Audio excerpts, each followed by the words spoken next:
One of the more common questions that I get from clients, from customers out on the internet is, how do I stop taking my prescriptions? How do I get away from over-the-counter options? And it's a really complicated answer. So when I started thinking about what I wanted to put together for this summit, it seemed really appropriate to break this down. So when we talk about prescriptions, I want to start to think first from a plant perspective of how I look at prescriptions. Every prescription and every over-the-counter drug comes with a payoff. They don't just go into the system and we get everything we want. They go in, they do something that's been determined to be really necessary, and they take away as a result. There's a trade-off, and I don't think we talk about that enough. This is because most every prescription is either designed off of a plant in nature, or it has been synthesized from parts and pieces of plants. The problem is that inside a plant we have an entire system, many chemicals working together in synergy. Some are maybe toxic, some are buffering, some are more active, some are doing things that we don't even understand. And when we start to create pharmaceuticals, we're going into these plants and we're finding the compounds that we think are the most active, or that we can identify and see what they're doing. We're not, however, understanding every compound that's going on in the plant. I think I quote this often, and I have seen it over the years. We typically know about 10% of the chemicals in any given plant when we analyze that out. So that means we don't know all of these other chemicals that register when we run a test to understand what chemicals are inside that plant.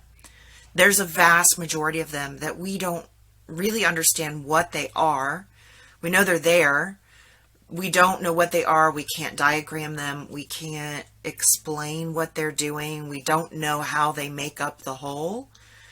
So when you take one piece out of all of that beautiful concert happening, if you remove just the trumpet from the symphony, it doesn't sound the same as it did when it was playing the full orchestral version with everybody else at the same time.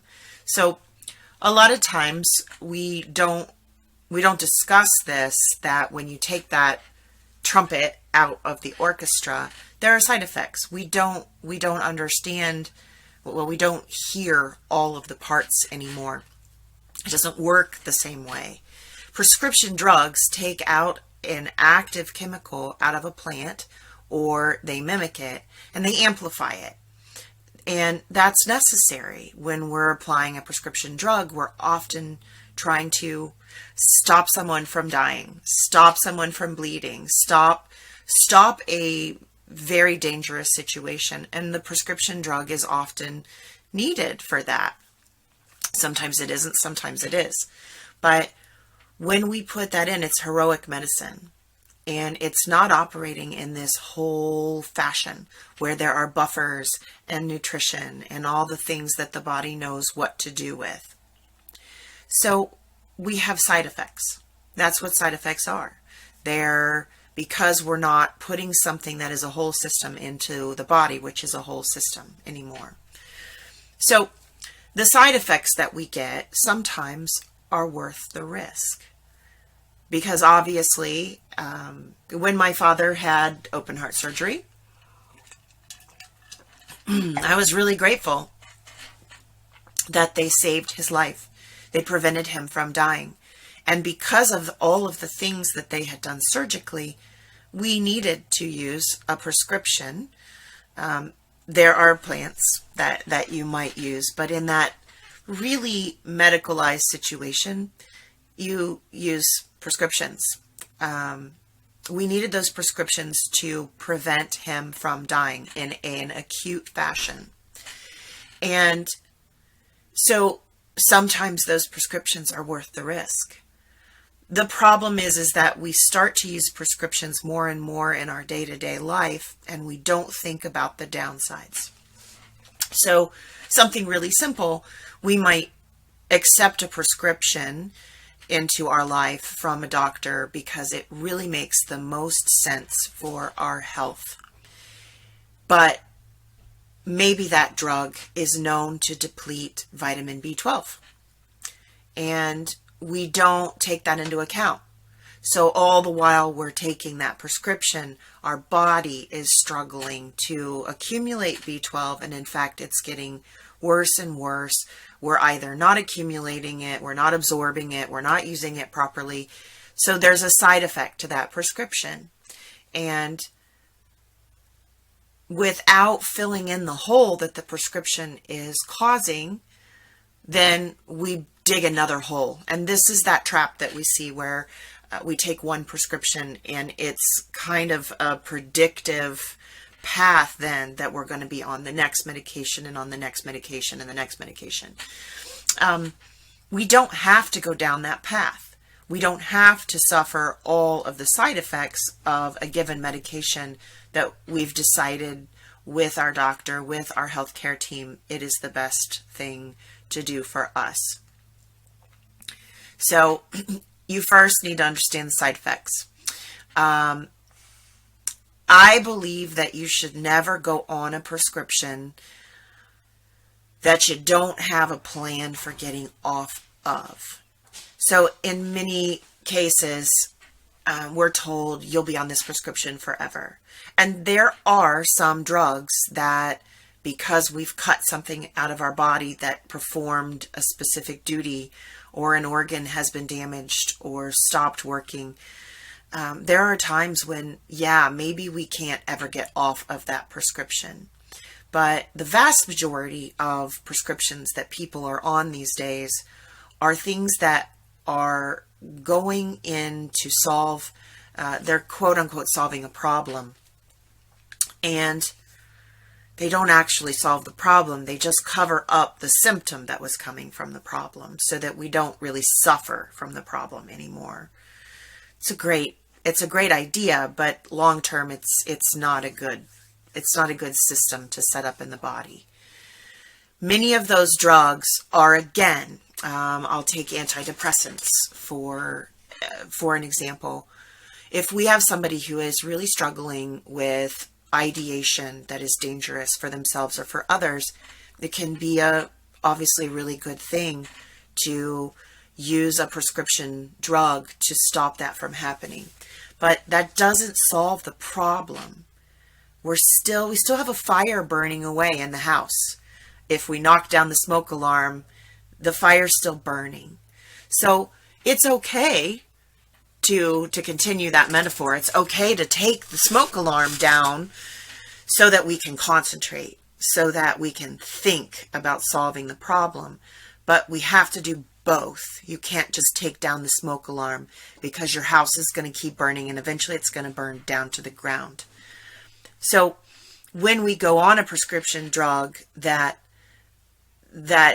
isn't necessarily taking the place of a damaged or lost function in the body, but rather helping to keep us going, we need to make a plan for how we're going to get off of that.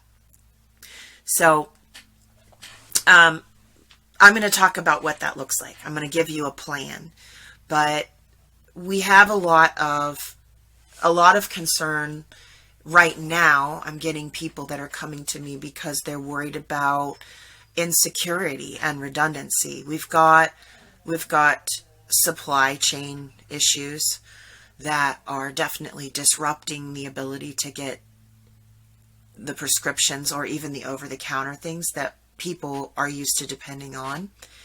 We've got pricing that is going up and up and up and up. And so some things that people rely on are getting out of reach or causing so much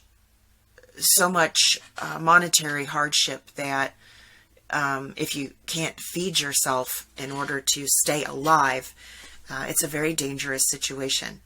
It's most dangerous because when you are dependent on something that you feel is keeping you alive, you are dependent on the people that are doling that out. You are dependent on the people that are keeping it available in the supply chain. You're dependent upon whether or not they can make it available to you and you have the money. And that leaves you very insecure. So it goes back to this idea that we're not proactive. You're not proactive if you are depending on a drug or an over-the-counter that is allowing you to put one foot in front of the other every day, that it's something that you depend on to have any quality in your life, or something that you depend on to keep you alive. We need redundancies. So we need to start looking at our prescriptions and over-the-counters and thinking about if I can't replace this with something else, if this is taking the place of a missing or damaged organ and I have to have it, what if I can't get it?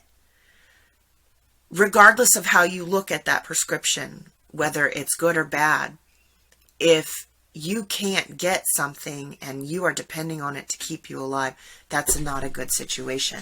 So in those cases, we need to start to think about how can we make certain that there is something to backfill, even to just keep us in a holding pattern until we can get that prescription again, if not trying to get off. So let's talk about how we get to where we're coming off. Over-the-counter situations are much easier to think about. They aren't often things that are prescription. Well, they aren't prescription by their very nature, but they're easy to get. There are a lot of them that people depend on. I can think of one off the top of my head would be proton pump inhibitors. We're starting to see those be off the counter, things that anybody can get a hold of. And there are a large number of people that are dependent on that every day to have some sort of digestive comfort or to not burn away holes in their esophagus. That is another whole conversation. I do look at some of those things in my membership for sure in depth. I really love to talk about digestion. Whether or not those drugs are necessary or are moving us forward or not is beside the point. But over the counter, typically you have an easier path towards making a plan if you want to do away with them, if you want to replace them. There are ways to study different plants or other substances that people use for supplementation to replace a lot of those over the counter. So we can still apply the steps that I'm going to share with you to an over the counter, but I'm really talking about those prescriptions because it's really the prescriptions that are kind of holding us hostage in that insecurity vein. I guess I will precursor this with, you always want to have a good, strong team around you. If you are desiring to get off of some or all of your medication, you must have a strong plan. You must understand what those prescriptions are doing, and it would be a really, really, really good advisable thing to have a medical practitioner on your team, somebody who understands those prescriptions, somebody like me who does a lot of research and understands plants from the science and the folklore can help, but I don't know a prescription drug the same way that a medical professional does. And so it's very valuable to have somebody that understands what that prescription does in your body, how it works, what it is propping up as you're making a plan all the way around. So never just go off of your medication, obviously, and never do it without a support system. So let's start. Number one, this is something that I'm definitely going to work up a worksheet and a download, whether I get it for this summit or not. Look for it to be on our membership spaces here. Write down everything that you use, and this can be all of your prescriptions plus all of your over-the-counters or vice versa. Understand how they work.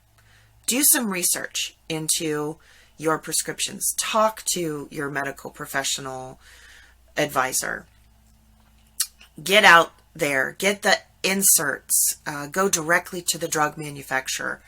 Understand what it is that you're taking. And I'm telling you this because my mother was approached from her physician with a medication to help her control her blood sugar.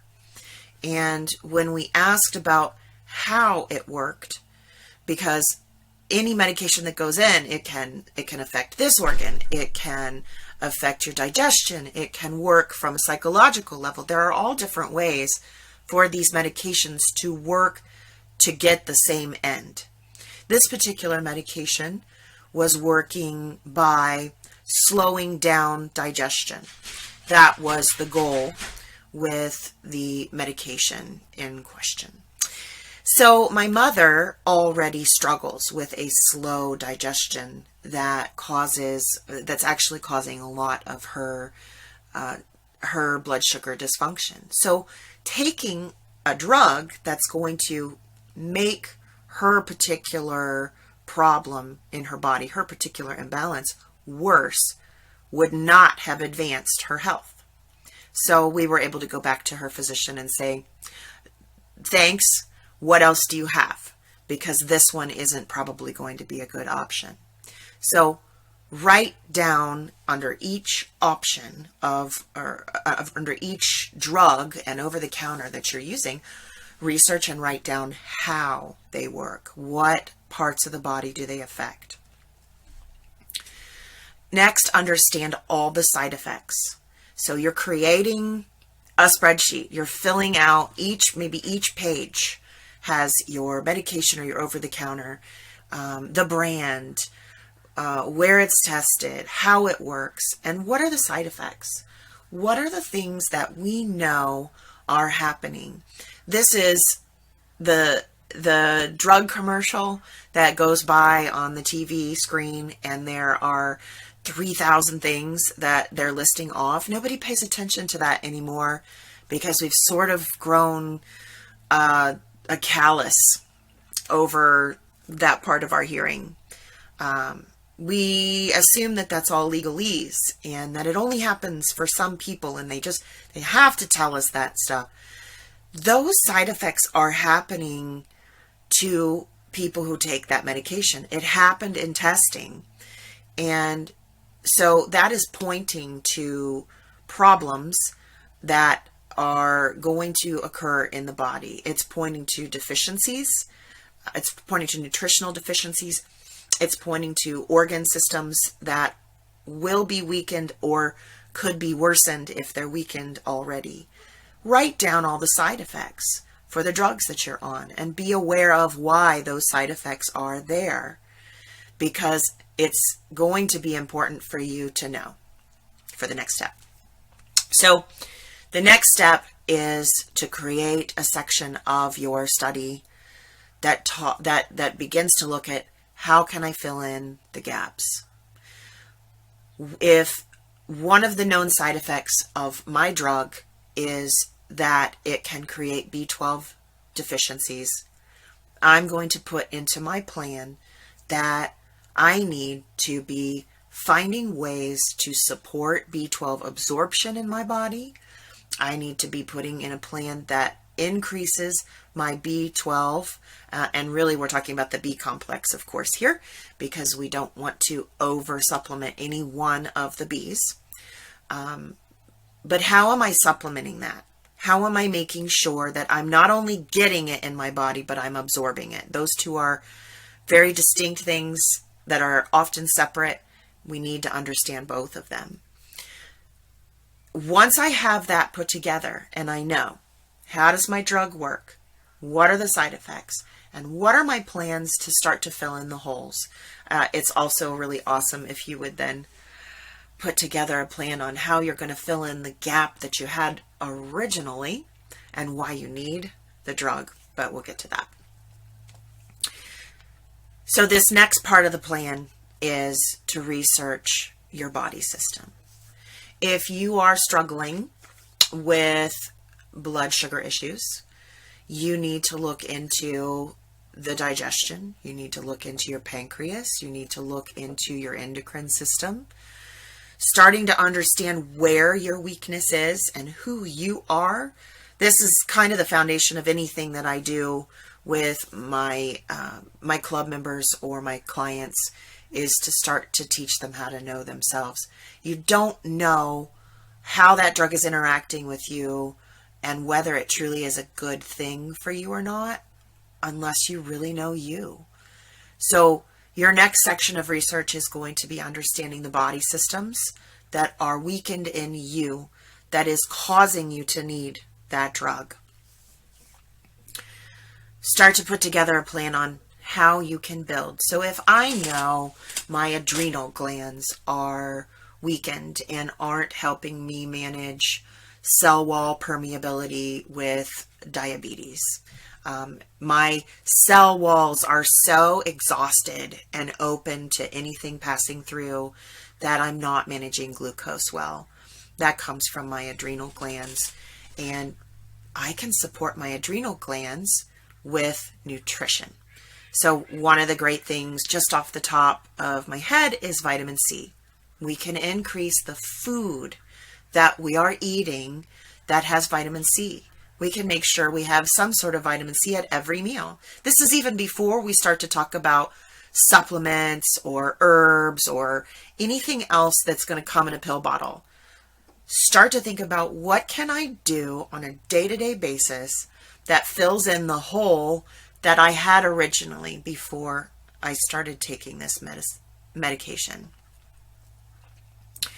Find a doctor that is going to monitor you. That's going to be a big key to this plan, because if you have a blood sugar issue and you're taking a drug for it, that is maintaining you at a level, let's say here, because it's already taken into account that your body systems are weakened and they're not doing their job, and we have to keep you here.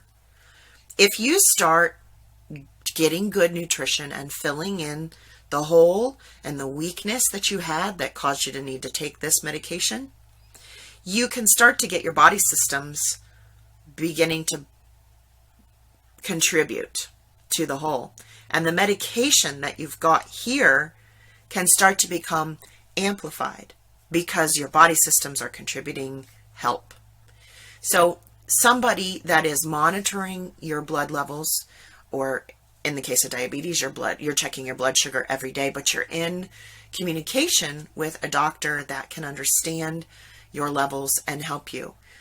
Obviously, if you are increasing your nutrition and the things that the body needs to manage blood sugar properly, whether that's an herb or whether that's just the nutrition that you're eating every day, you've got to be talking with a doctor to make sure that your blood sugar medication doesn't work so well with your body contributing that you drop into a danger area. This is going to be across the board. Whatever problem you're using or you're addressing with a medication, you want to make sure that as your body starts to come back online and work, that your drug doesn't put you into a dangerous place.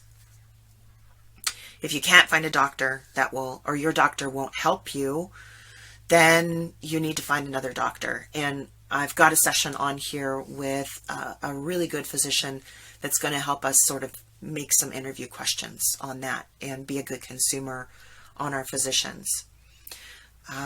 Your body will recover if you begin to give it what it needs.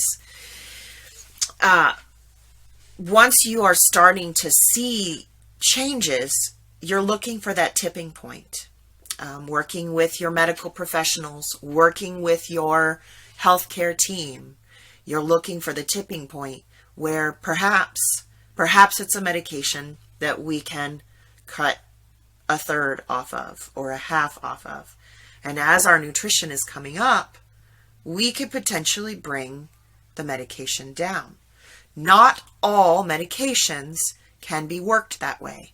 And that's part of your homework in the first part, is understanding your medication and talking with your doctor about what the safety is here of pulling back.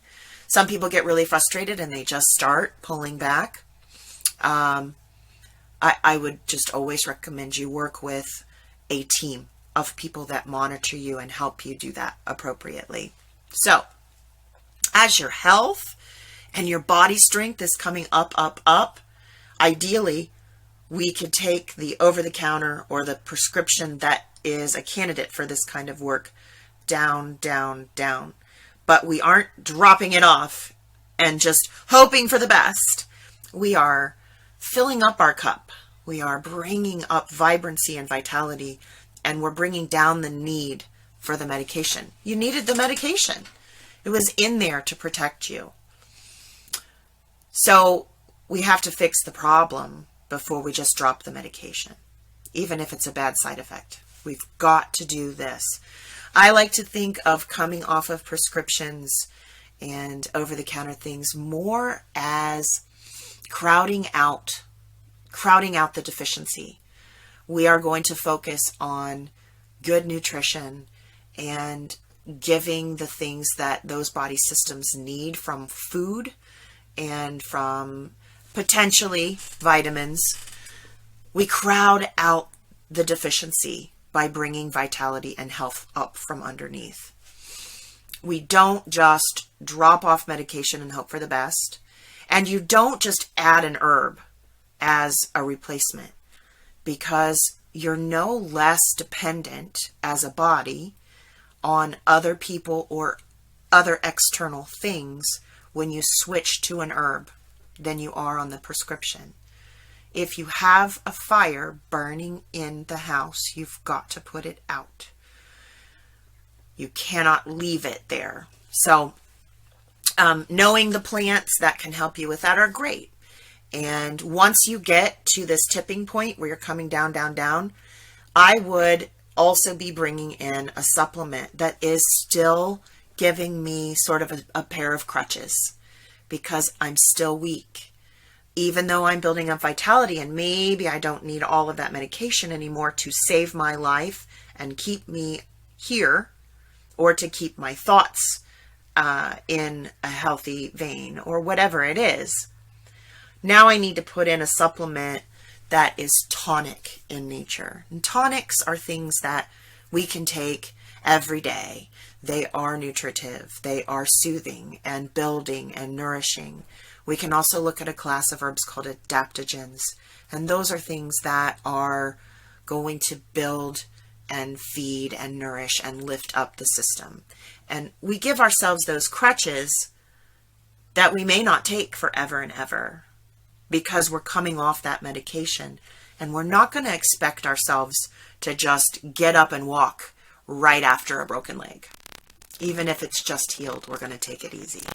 So we use those tonic herbs then to really support those body systems as we continue to nourish. As I said, no rushing medication. Even do this. Some medications you can just stop. There are some medications you can stop and replace with an herbal alternative. And some medications have to be done this way. But working with a medical professional that can help you understand the prescription side, doing your research, and following a plan before you get started can help. The other thing that I would add to this is journal how you feel. I'm really bad at journaling myself, but I'm a big proponent of having folks that are working on a health issue journal. Make sure that you know what your symptoms are and how you're feeling when you start, because there will be days that you won't be able to see a difference because you see yourself every day. And there will be times that you need to be monitoring what your progress has been. Keep a journal so you can see your progress. And don't be afraid to ask these questions to your medical team. It's important if you feel that you would rather be less dependent, or it's causing you anxiety and fear that you might not be able to get access to this drug, or you might not be able to pay for this drug, and it causes you, those dependencies cause you to be at the mercy of somebody who can control you, who can control your behavior. Do this that I've decided you must do, or else I will withhold your medication which you require to live. That is a dangerous situation. Always have a plan so that you are in a position of power when it comes to your body and making the decisions for your body. Your medical team are your consultants. They are not the people that hold the power over your life and death. You need to do that. You need to have that power. And by doing this research and following these steps, you will be able to see what you can eliminate first, because of course, if you're on a lot of medications, you have to start with the least impactful and work towards the ones that are much more, going to take much more work to do. You cannot just stop all your medication. You have to make a plan. And by writing it all out, you take back that power for yourself. You take back the power of knowing your body, knowing what's right for you, and having some of the information and going to your team and saying, this is what I would like to do. This is what I've studied. This is what I know. I'm going to start with nutrition. I'm doing I'm moving my body. I'm doing these things to make this better. And I expect you to help me make a good plan. So watch Dr. Tornick's summit session here, and it will be a nice dovetail for this conversation. And as always, if you have any questions about what I've said and what I've put out, take it to your healthcare team. Ask them if it's right for you. Ask yourself if this is right for you. And if you have any questions, reach out and let me know.